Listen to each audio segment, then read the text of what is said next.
Adonai,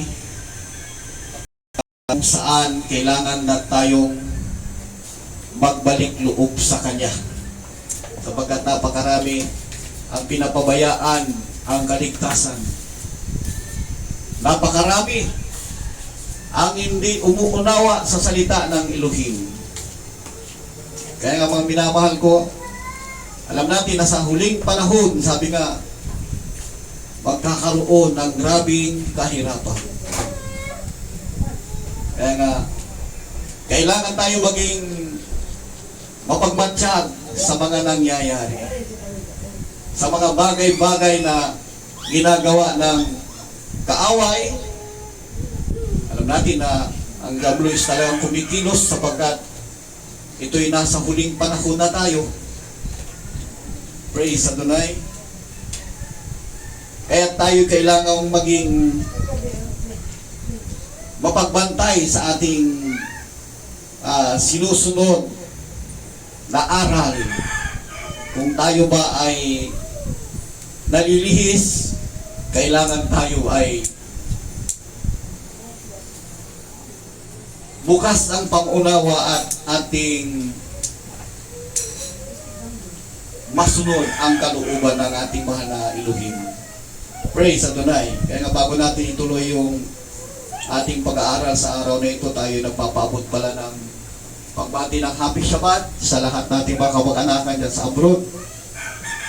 Mga Nepalese family, sila Ate Heidi, Kuya Ruben, sa lahat pa ng mga kapatid nila dyan, Ate Berna, Happy Shabbat sa inyo dyan.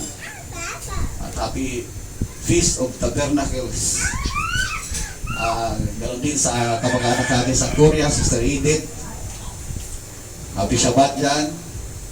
Yung mga taga-subaybay din sa Japan, Happy Shabbat sa inyo. Pag sa Dubai, no? Praise Adonai, Happy Shabbat sa inyong lahat dyan. At yung mga kapatiran natin dito sa ating bansa, andyan sila Sister Love, Brother Sherwin, yung kanyang beloved husband, Happy Shabbat sa inyo dyan. At maging sila Brother Ernie Garuilas, mga Bilieno families dyan sa Bicol, no? So, maging sa aking mga kapatid dyan sa Pangasinan, mga Nepalese families, Ibera families, Garcia families, yung mga kamag-anak natin, at lahat pa ng mga nakasubaybay. Si Brother Oliver, yan, Ibera, Happy Shabbat sa iyo dyan, kapatid. Sa lahat pa ng mga kapatiran na hindi ko na mababanggit ang mga pangalan, Happy Shabbat sa inyo at patuloy na kayo ay sumubaybay sapagkat tunay na ang ating mahal na Elohim, nakikita ang ating mga puso. Nalalaman niya ang ating mga isipan kung tayo ba ay totoo na naglilingkod sa Kanya o pakunwari lamang. Kaya kailangan tayo mga minamahal is maging totoo. Magkaroon tayo ng takot sapagkat ang Elohim kahit saan naroon ang Kanyang presensya. Kaya nga, huwag nating pabayaan mga minamahal ko. Kahit na anumang pagsubok ang dumating dito sa ating daigdig, hintayin natin yung pangako ng ating mahal na Adonai. Huwag tayong panghinaan ng loob. Alam natin yung nangyayari sa ating bansa, nililiglig ng lindol. At tunay nga, kailan lang, lindol sa Cebu, sumunod sa La Union. Happy Shabbat din pala kay Brother Kim dyan sa La Union, no? Yung sunod-sunod na paglindol, istantayan mga minamahal ko na nagpapaalaala ang mahal na Adonai, malapit na siyang bumalik.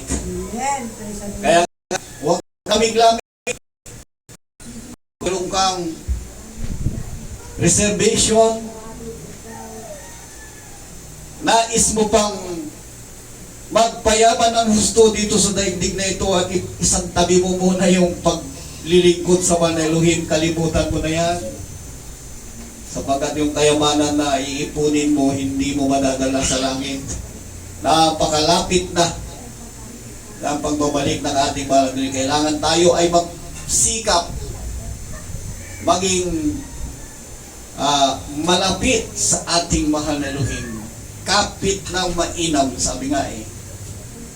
Huwag nating pabayaan na lumipas ang panahon na tayo ay nasa balag ng alanganin. Yan, hindi bangag. Balag, mga minamahal ko. Sapagat tunay nga na hindi nalulugod ang mahal na Adonai sa mga tao kung sila ay mapapahamak lamang. Kaya yung paglilindol, ginagawa ng mahal na Adonai, pinapahintulutan niya, sapagat marami ang patuloy na nagpapakaligaw. Kung ano yung ayaw ng mahal na Adonai, yun ang ginagawa. Para bang nauulit nga, yun nangyari sa panahon ni Noah. Nagpapahayag si Noah ng salita ng Elohim habang ginagawa yung arka. Subalit hindi siya pinapakinggan ng mga tao. Tinutuya pa siya. Sinasabihan siya, mga minamahal. Para siyang sira daw yung kanyang pag-iisip sapagkat gumawa ng arka nasa tuktok ng bundok. Paano niya ibababa yun sa dagat? O kaya tinutuwa siya. Tinutuya. Alam niyo mga minamahal, ganyan ang lingkod ng mahal na Elohim. Kahit na tinutuya ka, patuloy mo ipahayag ang salita ng Elohim. Si Noah hindi pinakinggan hanggang sa dumating yung araw na kung saan binuksan ng mahal na Elohim ang mga bukal. Bumuhos ang tubig galing sa langit, bumulwak ang mga bukal at bumaha. Naging sanhi ng kamatayan ng napakaraming tao. Mga minamahal ko, huwag nating hintayin na abutan ka pa ng matinding lindol bago mo tanggapin ang sinasabi ng ating Adonai, you must be born again. Kinakailangan ikaw ay ipanganak na muli. Hindi sa iyong pisikal na magulang, kundi spiritual ang magiging ama mo, yung ama ng ating Adonai Yeshua Mashiach. At ito'y mangyayari sa pamamagitan ng ginawang halimbawa ng ating Adonai. Kung paanong siya'y nilubog sa tubig, binasbasan siya, bumukas ang langit, at nagsalita ang Ama. Anong sabi ng Ama? Ito, ang aking anak na siya kong kinalulugdan. Dapat malugod ang ating mahal na Elohim sa atin sa pamamagitan ng ginawa ng ating Adonai Yeshua na halimbawa is gawin din natin. Tayo'y babautismuhan sa tubig in the name of Adonai Yeshua Mashiach sapagkat siya pinakahalimbawa. Pag hindi natin nagawa yan at hindi natin nasundan yan, ilabag mo ang utos ng ating Adonai. Anong sabi niya? Ulitin ko. You must be born again. Kailangan natin sundin yan, mga minamahal ko. Darating na ang ating mga Adonai kung hindi ka na born again. Without the spirit of Hamashiach, he is none of his. Aliwa-liwanag po yan. Romans 8:9. Kaya nga mga minamahal ko, dito sa nangyayari sa atin, huwag nating kalimutan na ito'y paalaala. Araw ng Sabat, dapat tayo nakikinig ng salita ng Elohim. Pinag-aaralan natin, ninanamnam natin ang kabutihan niya. Naglilingkod tayo. Ibinibigay natin ang para sa Kanya.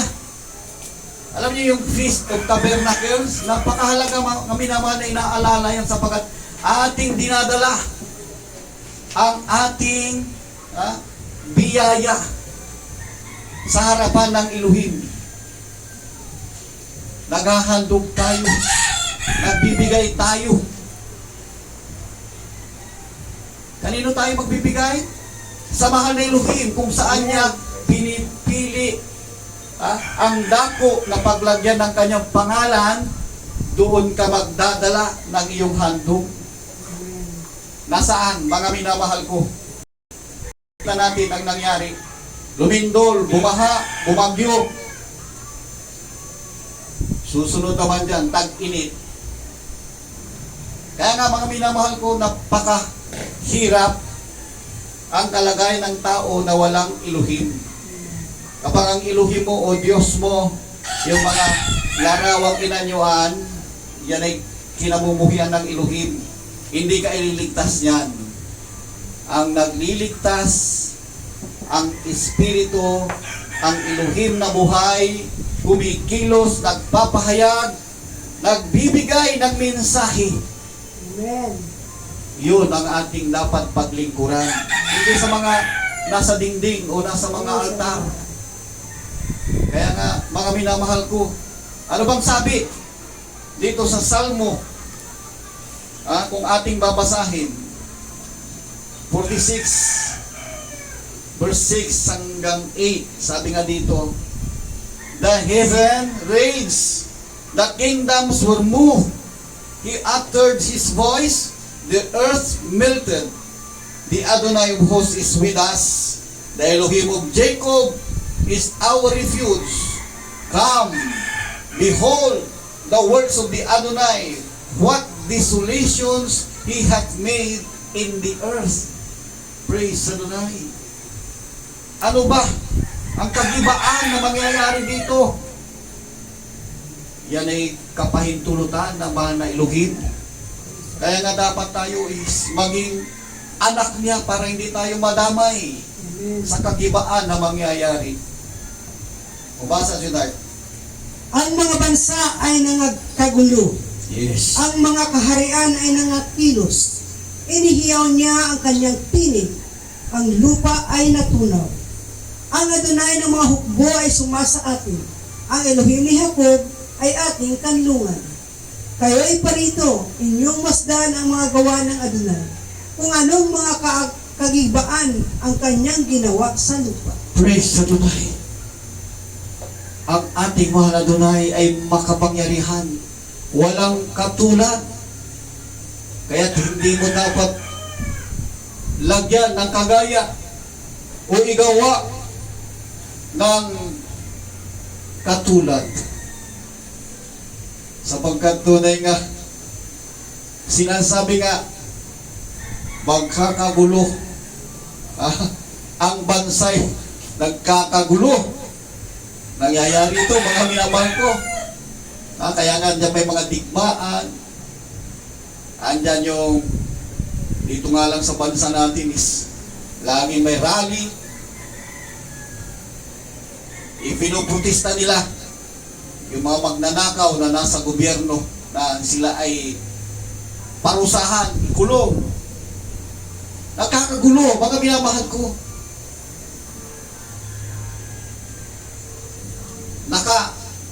Bakit napahintulutan na napaupo dyan ang mga taong walang tapat na pagmamahal sa bayan, kundi tapat sa kanilang mga bulsa. Nakakalungkot, mga minamahal, walang takot sa mahal na Elohim. Siguro mga taong ito hindi nakikinig o hindi nagbabasa ng salita ng Elohim. Kaya nga ang mangyayari is, nagkakaroon ng kaguluhan. Ang kaharian ay nangakilos, sabi dito. Hinihihiyaw niya ang kanyang tinig, ang lupa ay natunaw. Kaya yung mga tanda, mga minamahal, yung mga bagyo, baha, sunog, lindol, tidal wave, tsunami, yang matinding ipo-ipo. Ha? Napaka lakas na hangin na kung saan is sumisira ng mga kabahayan. Dagli ang nililipad yung mga grabe ang yan ay paalaala ng mahal na Elohim. Sabi pa nga dito, ang lupa ay natunaw. O di ba may mga dako na ang lupa ay nawawala sapagkat nagkakaroon ng sinkhole. Paglindol sa Visayas, ilan ang naging sinkhole na nakita nila.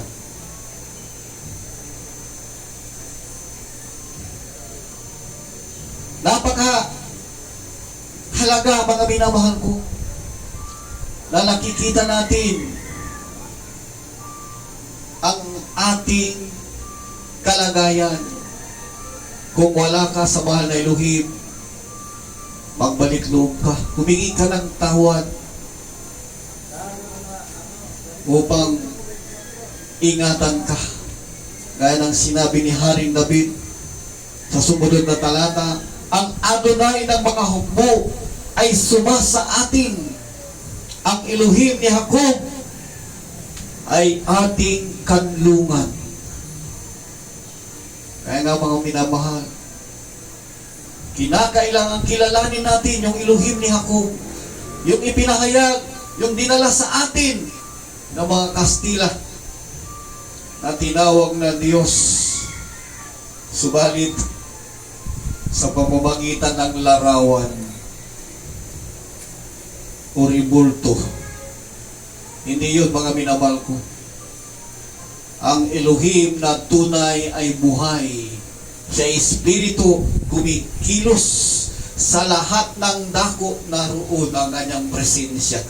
Amen. Kaya tingnan niyo mga minamahal, yung mahigit ilang daang o ilang halos libong taon na simbahan dyan sa Cebu nasira. Nakakalungkot mga minamahal sapagkat marami ang nagtitiwala. Subalit, hindi iniingatan ng Elohim ang hindi sa Kanya. Pakatandaan natin, nagpapahayag ka ng salita ng Elohim, subalit ginagawa mo ay hindi kaaya-aya sa Kanya. Lumuluhod ka sa mga larawan. Pinaglilingkuran mo, pinanalanginan mo, kinalulugdan ba ng Elohim? Maraming talata nagsasabi, hindi siya nalulugod. Anong dapat diyan sa mga iyan? Sunugin, kamuhian, kapuutan. Nasusulat. Bakit hindi natin magawa? Kaya kapanahon na para tayo magsisi mga minamahal. Dumarating yung kapiestahan dyan sa Cebu. Isinasayaw ang mga larawang inanyuan. Nalugod ba ang mahal na Elohim? Kung paano hindi nalugod ang mahal na Elohim sa panahon ni Moises, noong isinayaw-sayaw nila ang ginawa nilang Diyos-Diyosan, bagaman ito ay gintong guya, sa panahon natin is larawan ng tao. Alam niyo mga minamahal,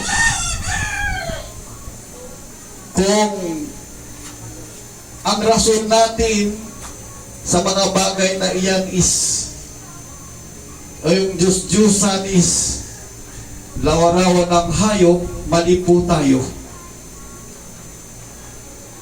Ito'y larawan ng tao ayon sa kagandahan ng tao. Babasahin natin. Nasa Isaiah chapter 44 verse 10, 13 and 17. Yan. Anong sabi dyan, no? Who has formed a god or molten a graven image that is profitable for nothing.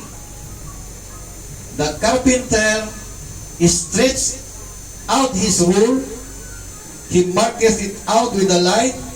He fitteth it with planes, and he marketh it out with the compass, and maketh it after the figure of a man, according to the beauty of man, that it may remain in the house. And the residue thereof he maketh a god, even his graven image. He falleth down unto it, and worshipeth, and prayeth unto it, and saith, Deliver me, for thou art my God. Nakakalungkot yan, mga minamahal. Nangyari na noon pa, nauulit pala ngayon. Mahabang panahon na simula nung dumating ang mga Spaniards dito, itinuro ang pagluhod, pananalangin, pagsamba sa mga larawang iyan. Kahit na ano ang irason mo dyan, nasulat na sa Biblia, hindi mo dapat gawin.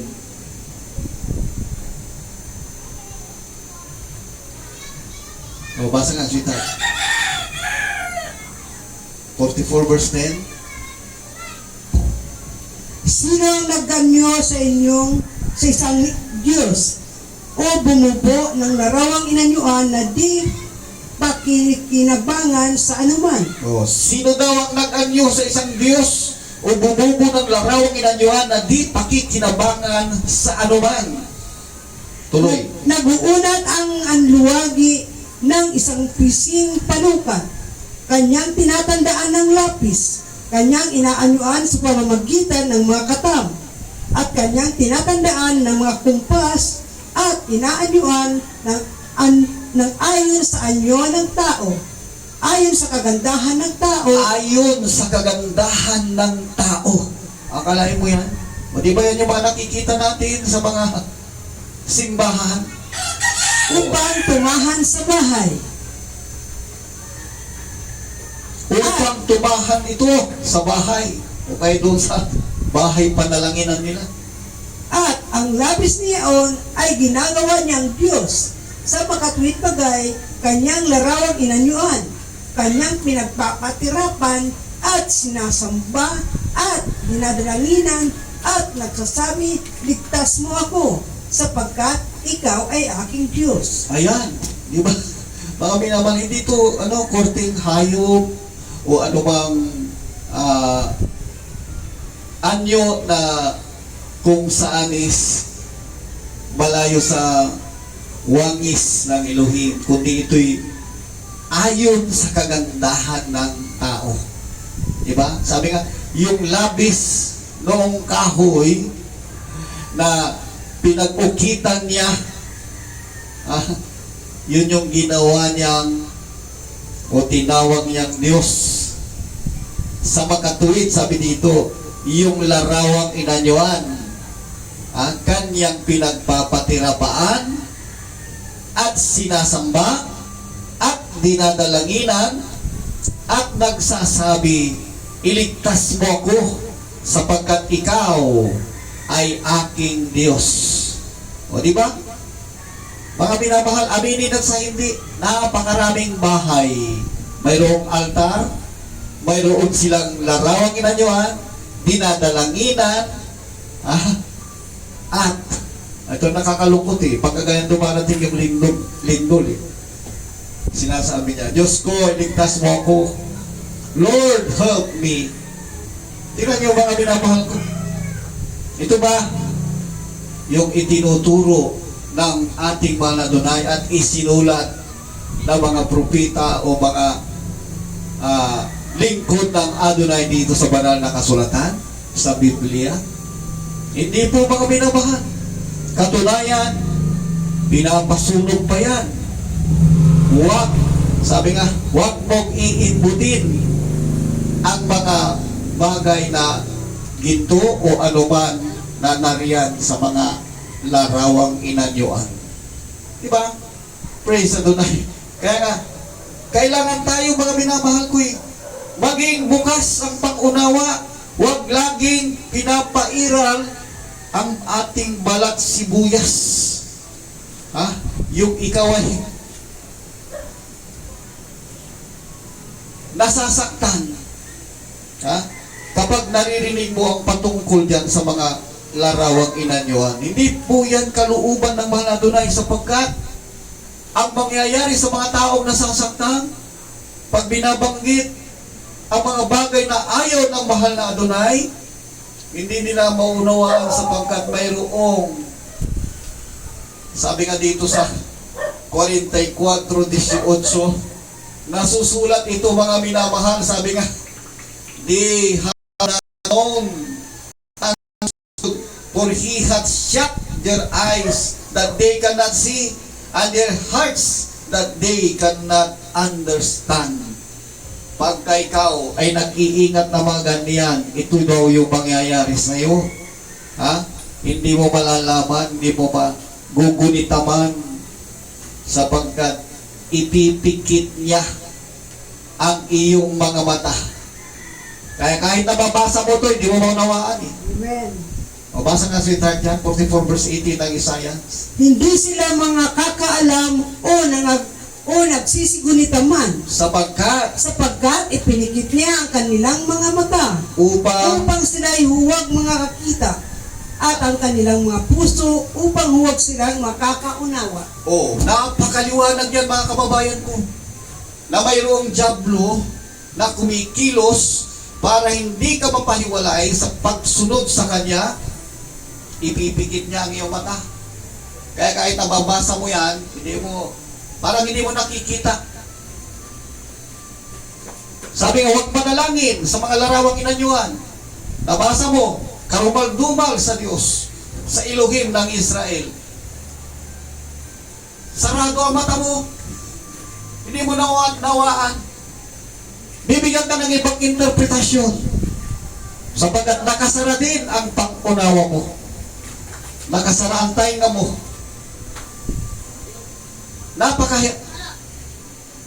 Napaka wise ng kaaway. Isasara niya. O posible rin, mga minamahal ko, na ang mahal na Elohim mismo na. Kapag kagaya mo si Faraon na hindi naniwala, sabi niya, sino ba ang iyong Diyos o Elohim? Sabi niya kay Moises, na dapat kong sundin. Hindi ko kilala, sabi niya. Anong ginawa ng Elohim sa kanya? Pinatigas ang kanyang puso. Kung kaya't inabot siya ng 10 salot. Amen. Huwag nating hintayin, mga minamahal ko, abutin ka rin ng gaya ni Faraon bago ka maniwala na totoo pala yung Elohim ng Israel. Totoo pala yung Diyos ni Jacob, ni Abraham, ni Isaac. Ang Diyos na hindi nagbabago. Ang Elohim na kung saan sinasabi siya noon, ngayon, at magpakailanman. Kaya ka, dito mga minamahal ko, kailangan maingat tayo.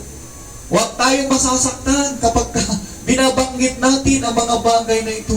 Pakinggan natin mainam ang salita ng ating mahal na Adonai. Sabi nga dito sa Isaiah pa, 45 verse 6 up to 7, that they may know from the rising of the sun and from the west, that there is none beside me. I am the Adonai, and there is none else. I form the light, and I create darkness. I make peace, and create evil. I, the Adonai, do all these things. O kaya nga ang ating mahal na Adonai, kaya niyang gumawa sa kanyang kabagsikan is parurusahan niya yung isang bansa. Parurusahan niya yung isang kaharian. Kaya niyang gawin. Ang mga bagay na akala ng iba is kukonsintihin ng Elohim. Hindi po, mga minamahal. Mayroong Elohim na matuwid. Kapag alam, kapag mali, kailangan baguhin, itama. Sapagkat ang Elohim ay Elohim na matuwid. Diba? Praise Adonai. Basa nga si Tart. 45 verse 6 up to 7 ng Isaiah.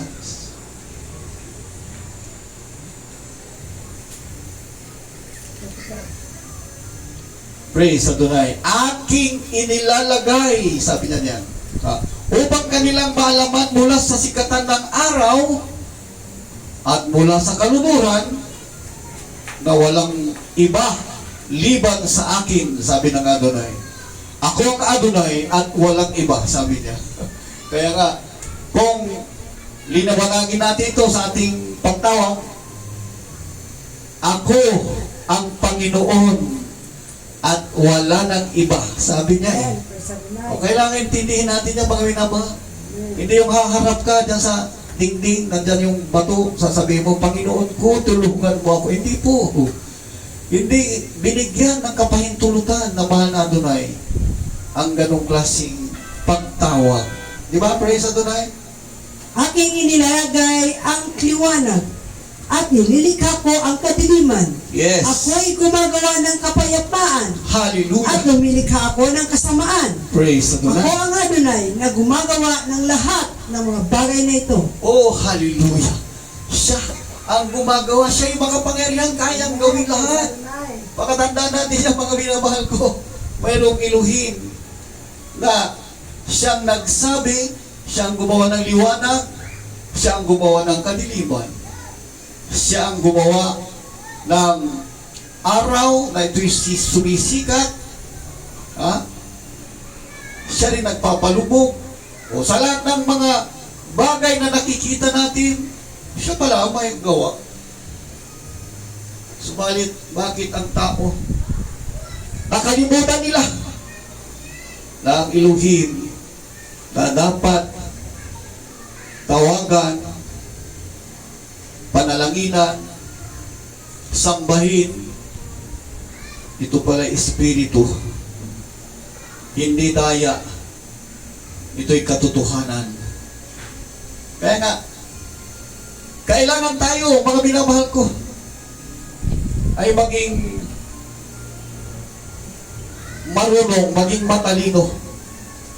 Huwag tayong padaya sa dyablo sapagkat kumikilos ang dyablo para iligaw ang tao. Bibigyan ka ng maraming eksplanasyon para konsintihin mo o hayaan mo na mayroong ka mga bagay na kinapupuutan ng Elohim. Diba?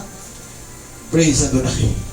Subalit dito mga minamahal ko, napakaliwanag na tayo ay binibigyan ng babala ng ating mahal na Adonai sa mga bagay na yan.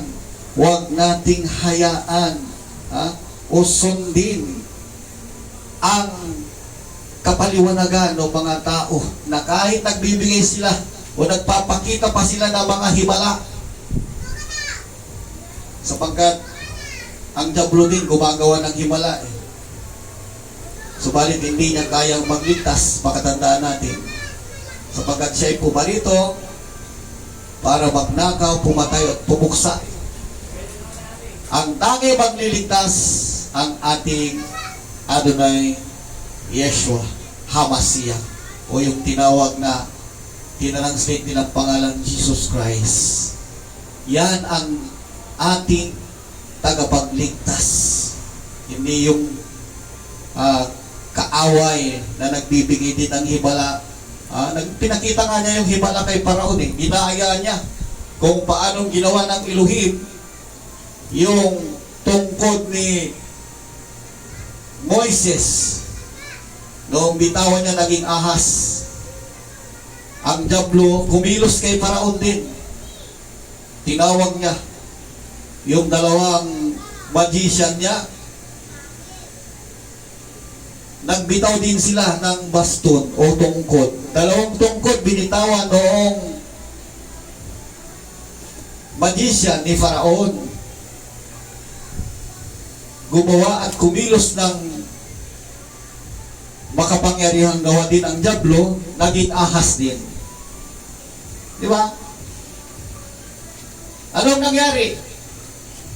Yung ahas o tungkod ni Moises, nilunok niya yung dalawang ahas, yung tungkod ng magician ni Faraon. So walang kapangyarihan, hihigit pa doon sa kapangyarihan nasa mahal na Elohim. Pakatandaan natin. Kaya huwag nating irason. Nandiyan ka sa pagsamba sa mahimalang mga ribulto, mayroon pa nga lumuluha, mayroon pang ribulto na nagbabago anyo. Yung mga himalang yan para lamang manatili ka, kagaya ni Faraon. Nanatili si Faraon, pinatigas ang kanyang puso. Hanggang sa dumating yung ikasampung salot na namatay ang kanyang panganay. O, nakakalungkot yan mga minamahal ko. Kapag pinag-usapan ang kamatayan, ilan ba ang namatay sa lindol? Diba? Dumaan ang lindol sa Cebu, ilan ang namatay? Dumaan ang lindol sa La Union, dumaan sa Davao, ilan na naman namatay? Ilan ang nahirapan? Napakarami mga minamahal. Yan ay pagtawag yan ng mahal na Elohim. Sa mga tao na may takot sa Elohim, magbago kayo ng paniniwala sapagkat tunay na hindi nalulugod ang mahal na Elohim sa nangyayari sa ating bansa. Amen. Para sa mga volcanologists, sinasabi nila na walang nakakaalam kung anong araw, anong oras ang pagyanig o paglindol sa isang dako. Wala nakakaalam. Tanging ang mahal na Elohim lamang. Anytime, kaya niyang lindolin ang isang dako na kung saan hindi na siya nagagalak. Doon sa panahon nila Moises, pag nagalit ang mahal na Elohim, agad-agad namamatay yung mga tao, libo-libo. Mayroon tayong pa nga na nilamon ng lupa ang mga tao. Kaya nga, dito mga minamahal ko, huwag nating hayaan na magalit ang Elohim sa atin. Amen. Tayo'y matutong magbalik loob, magsisi. Hingin natin ang kanyang pagpapatawad sapagkat siya'y tunay na mahabagin. Ayaw niya na ang tao ay mamatay na mapahamak lamang sa apoy ng impyerno. Nais ng Elohim na ang tao ay magbago. Kung isa ka pa na binigyan ng pagkakataon para makalapit sa Kanya, gawin mo na, kumilos ka na. Sapagkat tunay nga na ang Elohim ay naghihintay ng iyong pagbabalik. At sa iyong pagbabalik, alamin mo ito, ang mga bagay na nais naman ng Elohim na iyong ipagdiwang. Hindi yung, alam niyo nakakalungkot taon-taon pag dumadating yung kapistahan ng mga santo at mga santa, dinudumog, ang daming tao nagsisilibrate. Samantalang yung nasusulat sa Biblia, hindi nila binibigyan ng pansin. Ito mga kapiestahan na ito, mga minamahal ko, dapat malaman natin at masunod natin kung paano ipinagpapasalamat sa mahal na Elohim sa mga bagay na nais niyang sundin natin, ay dapat sundin natin. Deuteronomy 16 verse 16 up to 17. Ano bang sabi? 3 times in a year shall all thy males appear before the Adonai, thy Elohim, in the place which he shall choose, in the face of unleavened bread. Pakatanda natin, may kapiestahan ng tinapay na walang libadura. Pinalitan ng ruma yan. mga minamahal ko, anong gawa nila, anong ginawa nila, ang pinalit nila dyan, Holy Week. Kanay mo yan? Oh, sabi dyan, no? Feast of Unleavened Bread. Ayan. Ipinagdiriwang yan. Oh, kalawa, the Feast of the Weeks. Oh, yung kapistahan ng sanglinggo. 7 weeks yan. Jubilee, yung katapusan yan. Di ba? Oh. Then, the Feast of Tabernacles. 3 kapistahan na hindi inaalaala. Ilan lamang mga born again ang nakakaalam nito. Pinapaalaala nila sa mga miyembro. Pero karamihan sa mga nasa religyong tambuhalang relihiyon, hindi nila ipinagdiriwang ito, mga minamahal ko. Samantalang nasusulat sa banal na kasulatan. Yung Feast of Tabernacles, ano ba yun? Tunganga lang ba tayo? Inaalaala natin kung paano ibinibigay sa Adonai ang iyong kaginhawaan. O, pinaginhawa ka naman Adonai, nagbibigay ka ba ng offering mo sa Kanya? Di ba? Sabi pa nga dyan, no? Every man shall give as he is able, according to the blessing of the Adonai, thy Elohim, which he hath given thee. O pinagpala ka ng mahal Adonai, yung 3 kapistahan, hindi ka man lang nagbigay sa kanyang gawain. Di ba? Kaya tingnan niyo, itong Feast of Tabernacles, nagsimula noong October 6, matatapos noong 13. Kailan nagsimula din yung lindol? Di ba? Sa week na yan, na dyan napagit na yung mga lindol. Nililiglig tayo, mga minamahal. Alalahanin natin. Napalulugdan ba natin ang mahal na Adonai? Isipin natin kung paano natin palulugdan ang mahal na Adonai.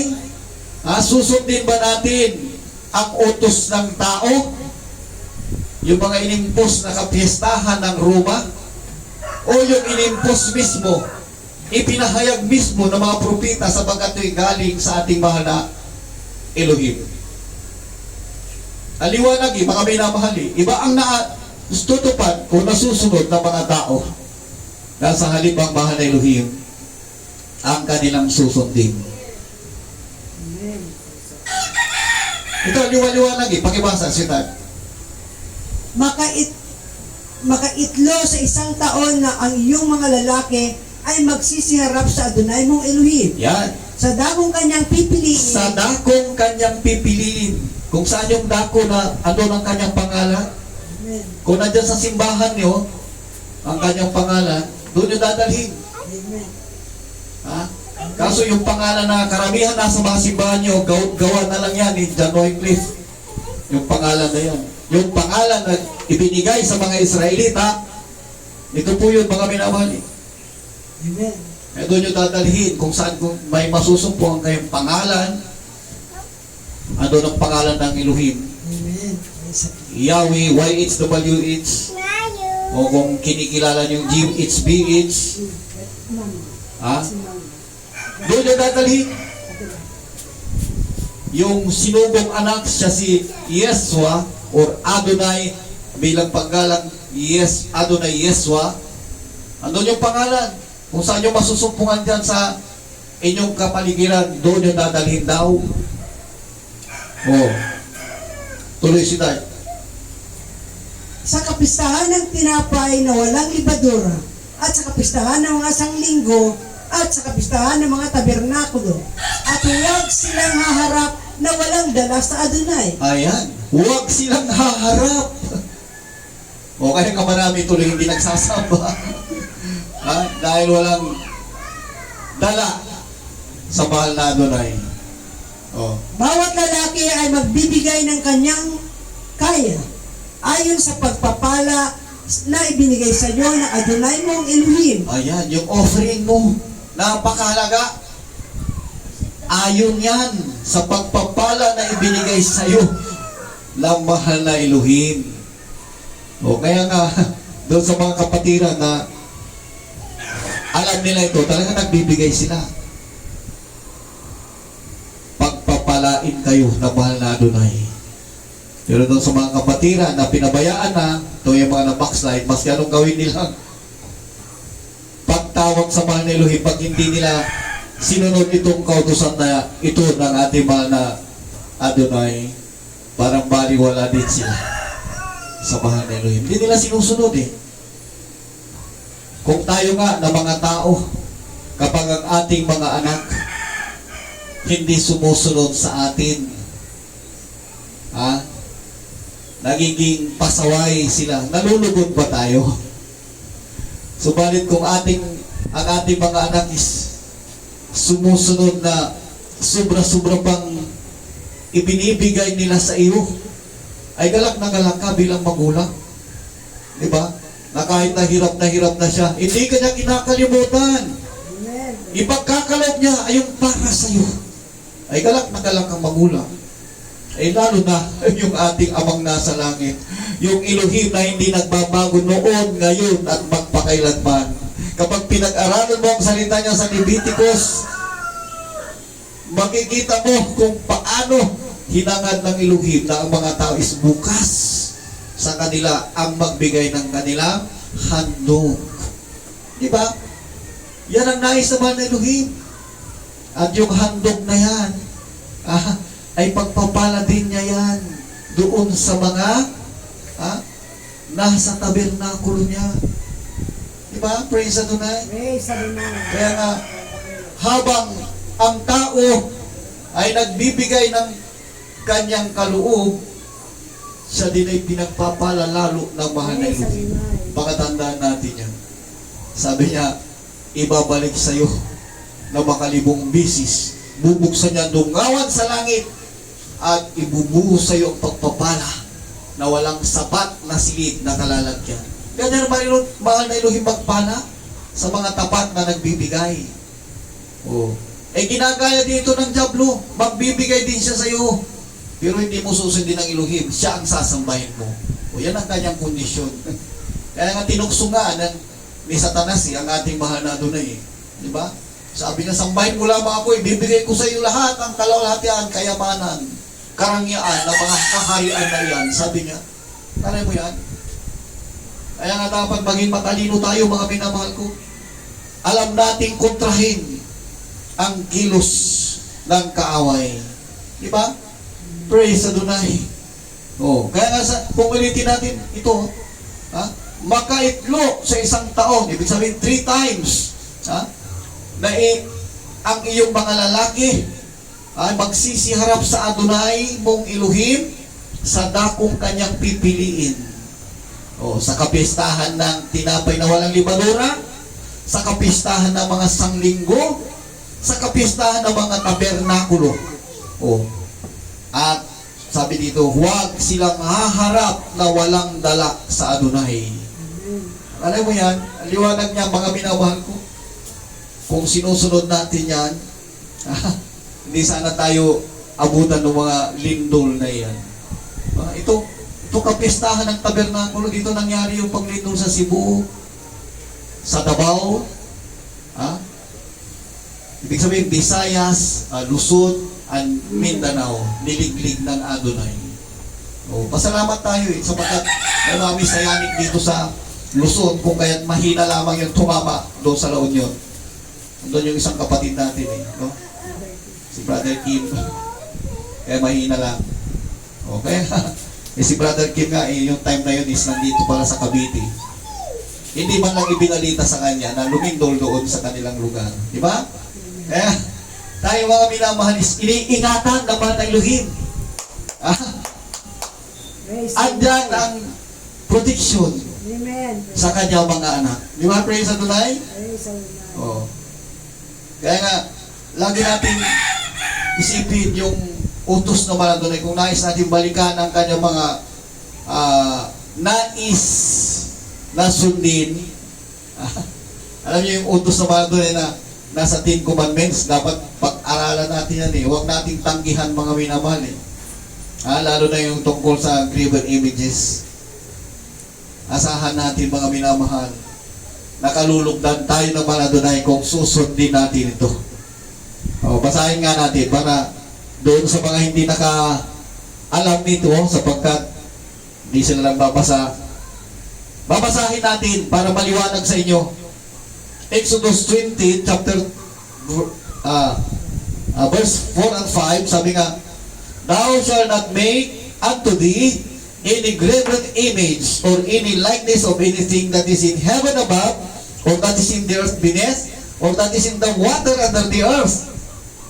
Thou shalt not bow down thyself to them. Ito yung ginagawa ng napakarami, Lumuluhod sila. Nor serve them, for I, the Adonai, the Elohim, am a jealous Elohim. Silusong Elohim ang ating mahal na Adonai. Visiting the iniquity of the fathers upon the children, and to the third and fourth generation of them that hate me. Akala mo, pag hindi mo pala sinusunod, ibig sabihin na kinakapuutan mo daw siya. Nakakalungkot yan, Huwag kang gagawa para sa iyo ng larawang inanyuan o ng kawangis man ng anumang anyo nasa itaas sa langit o ng nasa ibaba sa lupa o ng nasa tubig sa ilalim ng lupa. Yes. Huwag mong yuyukuran sila o paglikuran man sila, sapagkat akong Adonai mong Elohim ay Elohim na Mapanibughuin. ng aking dinadalaw ang katampalasanan ng mga magulang sa mga anak hanggang sa ikatlo at ikaapat na salin ng lahi ng mga napupuot sa atin. At dadalawin ng Elohim. Ibig sabihin, hahatulan ng Elohim. Mula doon sa ikatlo hanggang ikaapat. Saling lahi, sabi fourth generation. Mula doon sa kalululuhan mo na lumuhod, naglingkod, nanalangin, sumamba doon sa ribulto, hanggang doon sa apo niya, una, pangalawa, ikatlo hanggang ikaapat. Yan yata yung apo sa tuhod na tinatawag. Kasama na kanyang hahatulan. Pag sinabing dalawin, hahatulan niya kung hindi sila nag-born again o nagbago. Diba? Ganun kahigpit. Yung pag-interesan mo nga lang yung mga ginto o ano bang mahalagang bagay doon sa mga ribulto na yan, kasalanan na yan yung iba nga dyan papasok sa simbahan na nakawin pa yung mga ginto na nakadikit doon sa larawang inanyuan.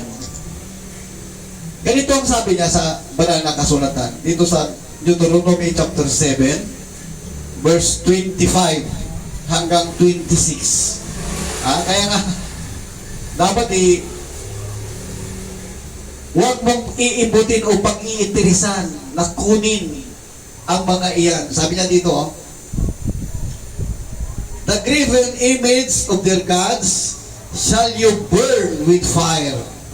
Thou shalt not desire the silver or gold that is on them, nor take it unto thee, lest thou be a snare therein, for it is an abomination in the Adonai thy Elohim. Akala mo yan?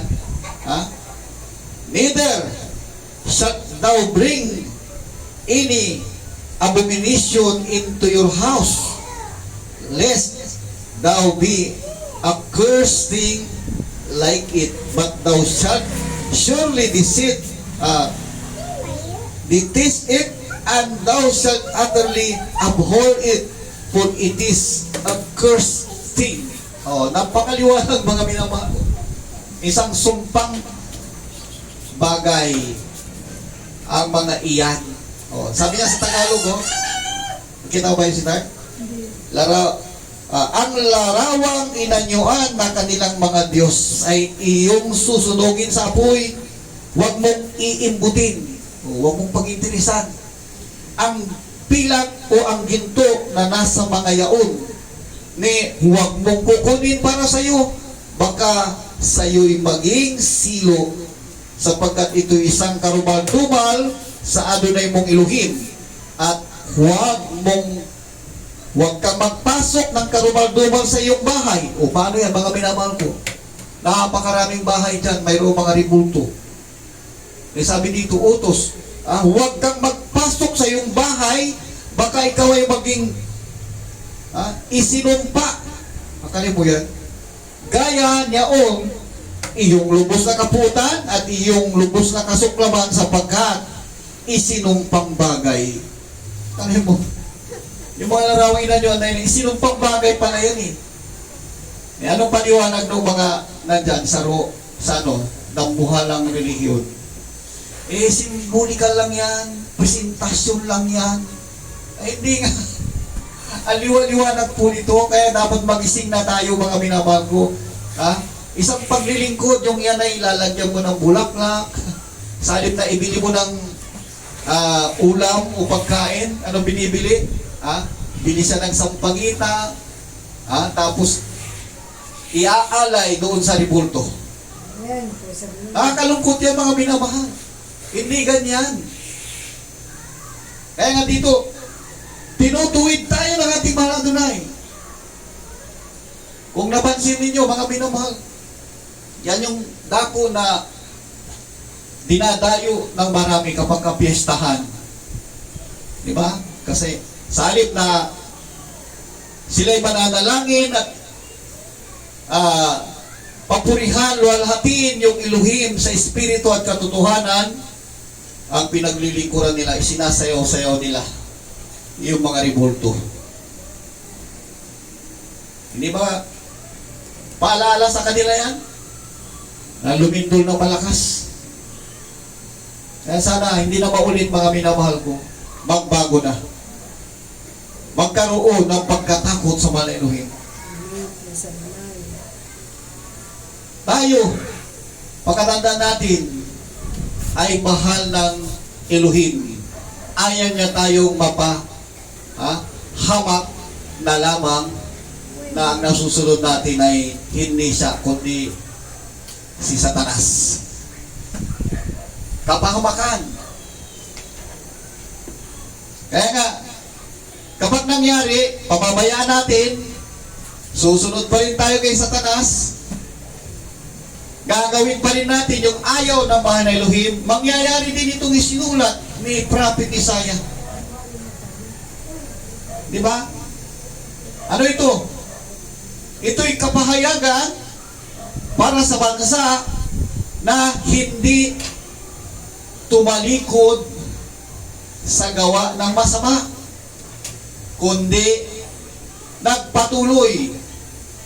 Kung kaya't mangyayari ang mga bagay na ito. 24 verse 4 up to 5, sabi dito, the earth mourneth and fadeth away. The word languisheth and fadeth away. The haughty people of the earth do languish. The earth also is defiled, and the inhabitants thereof, because they have transgressed the laws, changed the ordinance, broken the everlasting covenant. Hallelujah. Yan ang mangyayari mga minamahal ko. Oh. Ang lupa ay tumatangis at nasisira. Ang sanglibutan ay nangihina at nangangalata. Ang mapagmataas na bayan sa lupa ay nangihina. Ang lupa naman ay nadumihan sa ilalim ng mga nananahan doon. Oh. Sapagkat kanilang sinalangsang ang kautusan, binago ang alutintunin, sinira ang walang hanggang tipan. Hallelujah.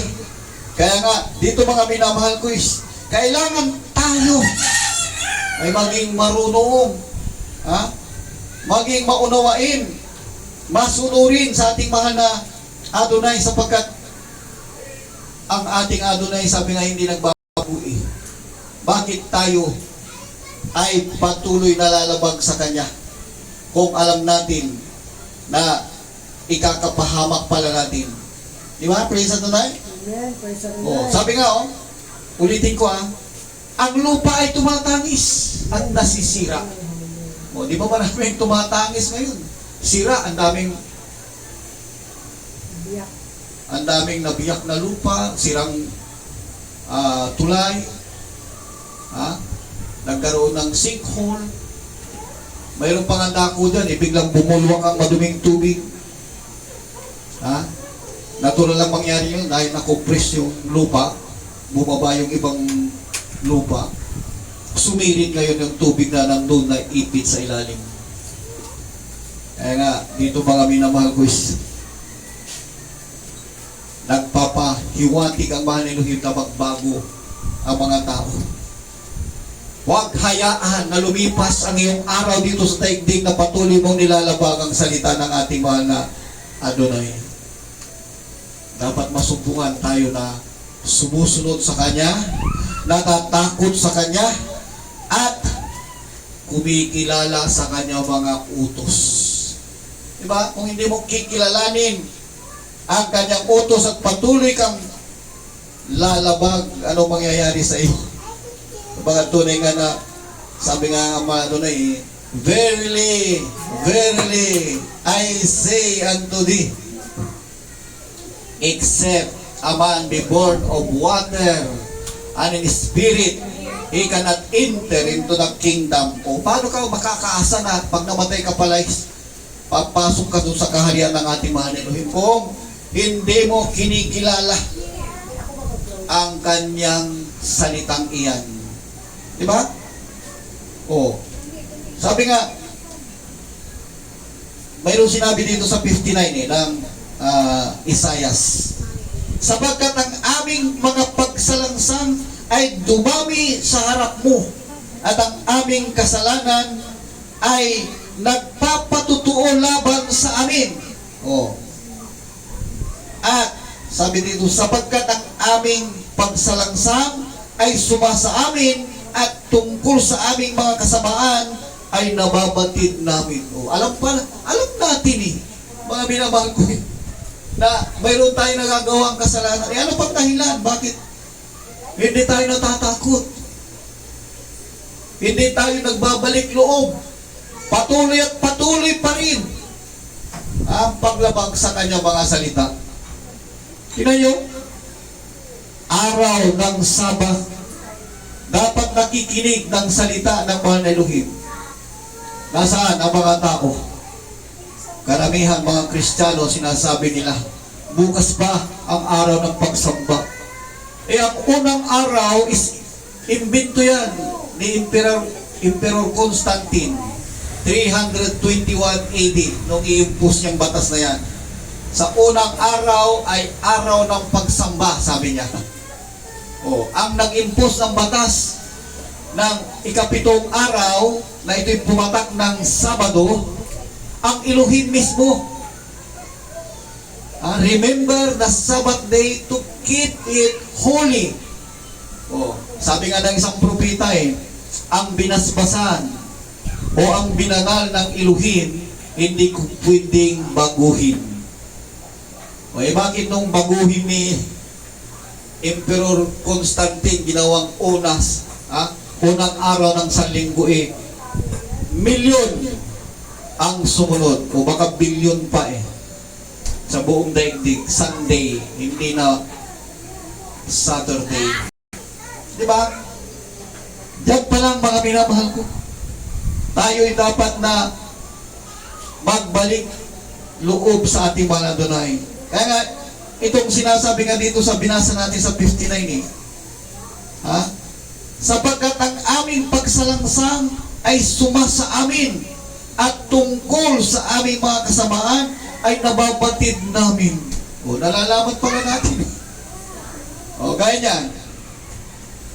Nalalaman na ng bansa, ng bayan, na may mga nandyan naluklok sa pamahalaan na sila'y nangupit.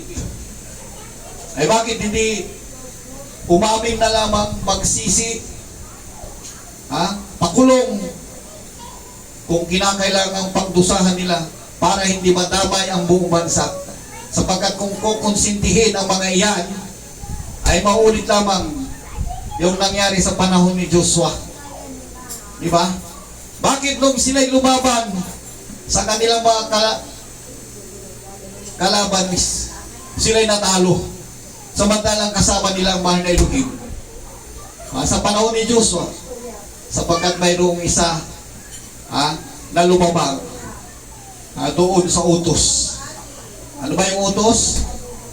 Huwag silang magtatago ng samsam mula sa kanilang mga kaaway. Nagtago, nilagay doon sa kanyang tulda yung samsam. Dapat yung mga samsam ibibigay doon sa kanilang kumbaga imbakan ng mga samsam. Tinago, pinag-intrisan. Kaya nung lumaban sila, natalo. Tinanong, sino sa inyo ang gumawa ng kasamaan na iyan? Umamin, pinarusahan lahat ng kanyang sambahayan,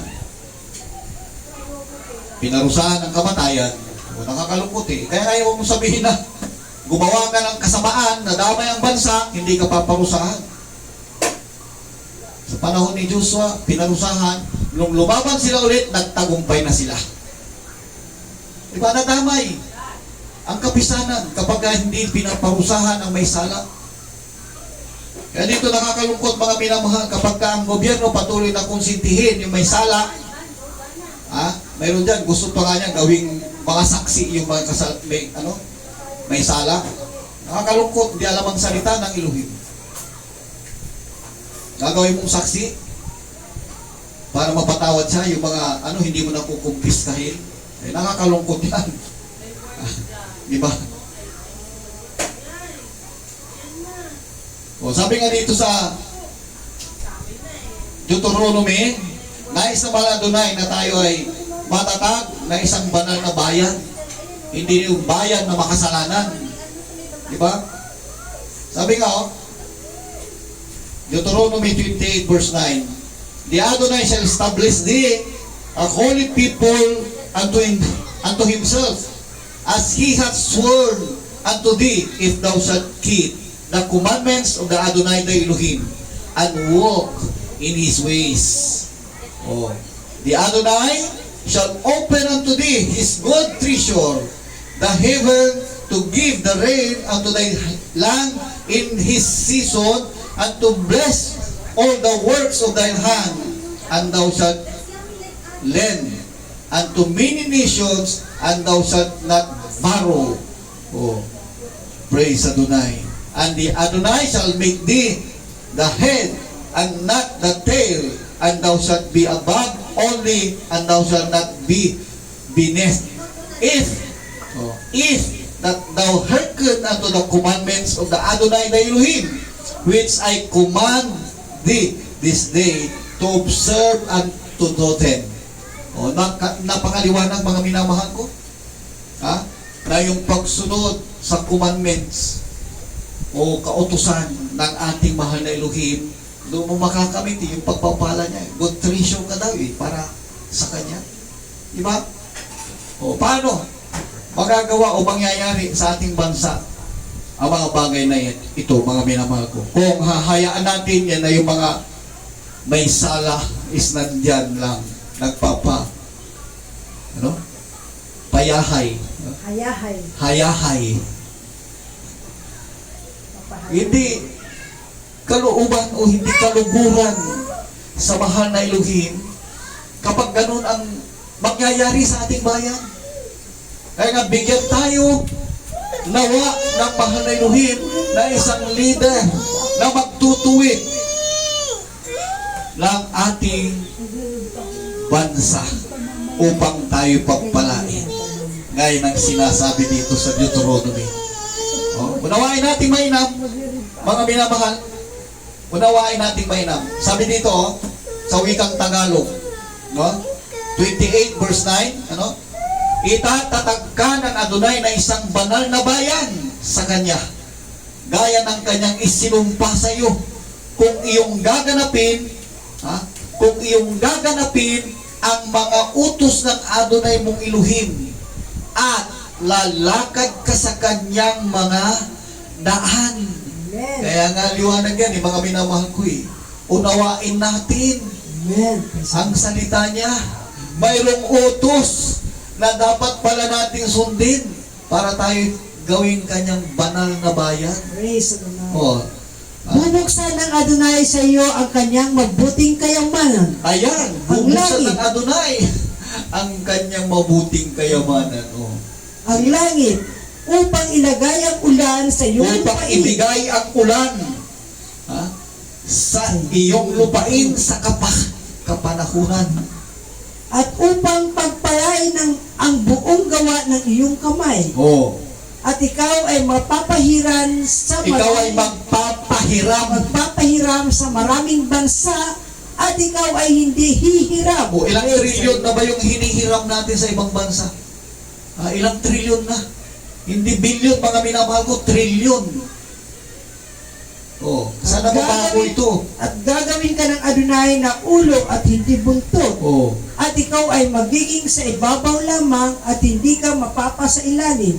At Hallelujah. inyong didinggin ang mga utos ng Adonai mong Elohim. Yes. Na aking inuutos sa iyo sa araw na ito na iyong sundin at gawin. Ayan, napakaliwanag, mga minamahal ko. Yung kanyang mga utos kapag sinunod natin, mayroon tayong leader na may takot sa kanya, hindi sa pangingimi na parusahan yung mga tao na sumisira ng ating gobyerno. Magkaroon ng pagbabago. Magbabago rin ang mga Elohim. Sa halip na salot ang pararatingin niya sa ating bansa, biyaya at pagpapala. Praise the Lord. Pasasaganain ng ating bansa, ituturing na banal na bayan. Amen. Di ba? Sundin natin ang utos niya. Hindi yung utos ng mga ibang lahi, ibang nasyon. Hindi kayo nagtataka, mga minamahal ko. Mayroong kapistahan ng mga Muslim. Gagawin niyang holiday. Dapat yung holiday na gagawin is yung kapistahan ng Israel na sinusunod, ganitong Feast of Tabernacles. 7 araw yan Ay kung mayroon tayo sigurong pangulo na yan ang gagawin niyang holy o banal na sanglinggo, yung kapistahan na yan, aalalahanin yung pagbibigay ng iyong kaya kung paano ka pinagpala ng mga Elohim, magkaroon ka ng kasiyahan. Yan rason ng iba, hindi naman tayo Israelites pero ang ating pananampalataya ay ayon sa pananampalataya ng mga Israelita. Hindil ka man, ang Elohim na tinutukoy mo is Elohim ng Israel, susundin mo kung paano niya pinagpala ang bayan, is kasama ka na pagpapalain. Diba? Tingnan mo, akala ng iba exempted sila. Tingnan nyo, basahin natin itong nasa Sikarayas chapter 14 verse 18 up to 19. Kaya kung ginagawa ng bansa natin ito, ay hindi tayo susumpain hindi tayo sasalutin Diba? Sabi niya dyan, if the family of Egypt go not up and come not that have no rain, there shall be the plague wherewith the Adonai will smite the heathen that come not up to keep the feast of tabernacles. This shall be the punishment of Egypt and the punishment of all nations. Kasama ba yung bansa natin dito? Pag hindi mo kinilala pala yung Feast of Tabernacles, the punishment of all nations that come not up to keep the Feast of Tabernacles. So hindi man lang ginawang holiday, hindi man lang ipinaalaala. Kaya nga kung meron tayong pangulo, magbalik. Ito nga yung sinasabi na pananauling sa dati. Di ba? Babalikan mo kung paano ka magpapalain ng mahal na Elohim. susundin mo para palugdan mo ang Elohim. O, kita mo? Balikan natin. Itong week na to ng Feast of Tabernacles, dito naganap yung 3 linggo na sunod-sunod. Hindi, 2 beses na yata, nalumindong sa Davao, di ba? Kita mo? Kahapon magkasunod. Diyan may nagpanggap na, appointed son. Kaya mo yan, angkinin mo. 9 ng umaga. Ang kalwalhatian ng ating Adonai Yeso. Nakakalungkot mga minamahal. So, 2 beses. 9 ng umaga at 7 ng gabi. Oh. Kaya nga, dito, pinapaalalahanan ang bansa na ito'y, kumbaga, ito yung malayong tupa. Tupa ng Elohim na nasa Far East. Kaya nga dapat tayo mga kababayan is mag-isip-isip. Huwag natin absorb lagi yung aral dyan sa Roma. Ang i-absorb natin aral sa Israel sapagkat ang Elohim ni Jacob, Elohim ng Israel. Hindi Elohim o Diyos ng Roma.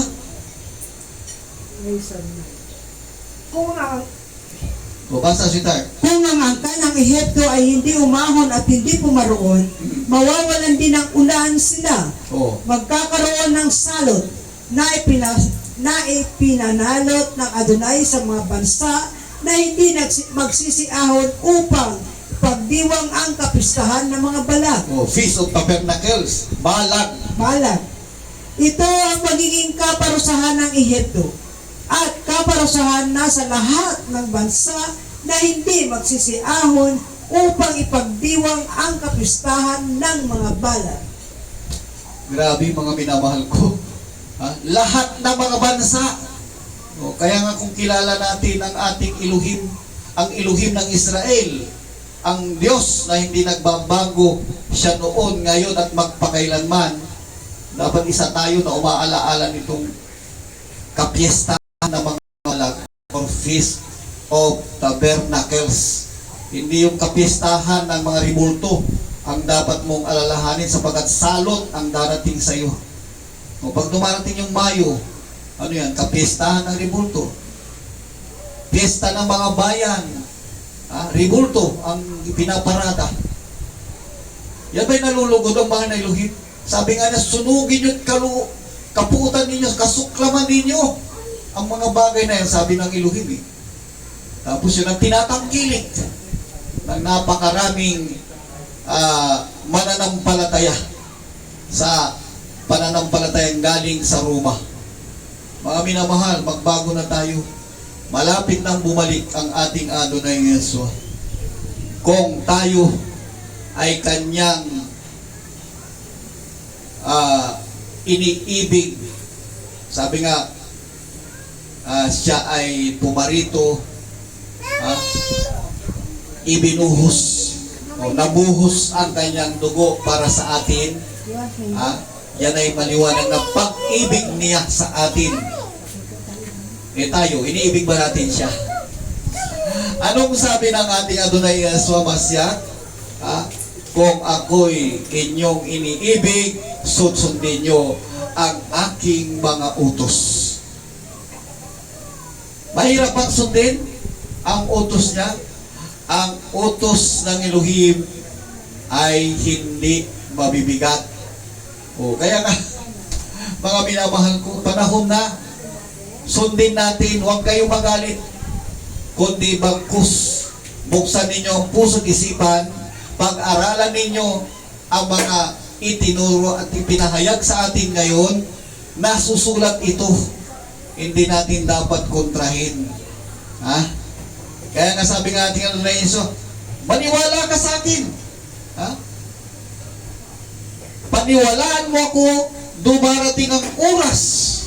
Sabi ng ating mahal na Adonai, kahit na ang bundok na ito, unis ng Jerusalem, hindi ninyo sasambahin ang Ama. Bakit? Sapagkat darating ang panahon na kung saan naroon ang kanyang pangalan, doon mo siya sasambahin. Doon mo siya paglilingkuran. Doon mo'y pagdiriwang yung kanyang mga kapiestahan.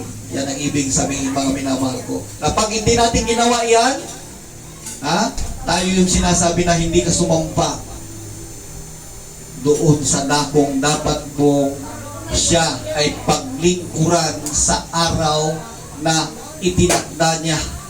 Kapiestahan ng mga tinapay na walang libadura, kapiestahan ng mga sanglinggo, at kapiestahan ng tabernakulo.